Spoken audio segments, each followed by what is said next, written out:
Okay guys, ever wanted a fully customizable hero style collection layout right down to individual titles and descriptions?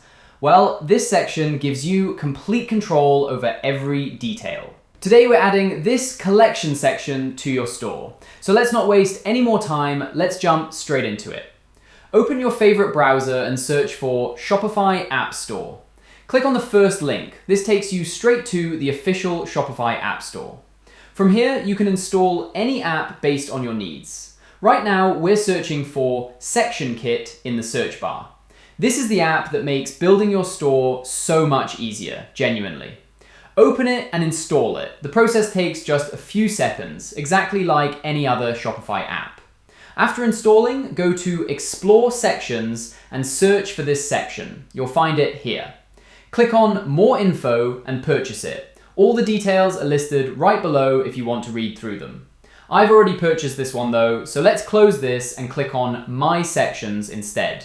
This is where your purchase sections live.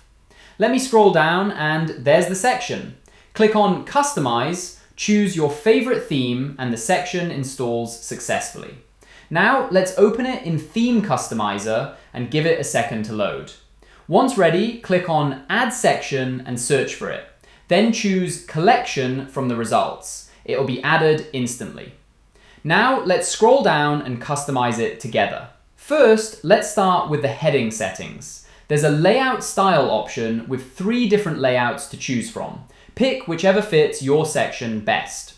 Right below that, you can adjust the page width, and just after that, the top padding.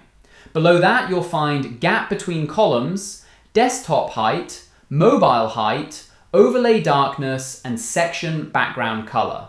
All of these can be adjusted based on your own store's look and feel.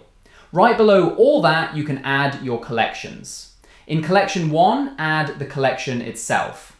Below that, in Image 1, add an image that matches your collection. Then in Title 1, add a name. In Description 1, write a short description. And in Button 1, add a label for the button. I've already added the heading and collection based on what fits my own store. You'll go ahead and customize the section heading and add your own collections the exact same way. Once you've adjusted everything the way you like, just hit save and the section goes live on your store. If you found this referral helpful, drop a like and let me know in the comments if you run into any issues. I read every single one and I'm always happy to help.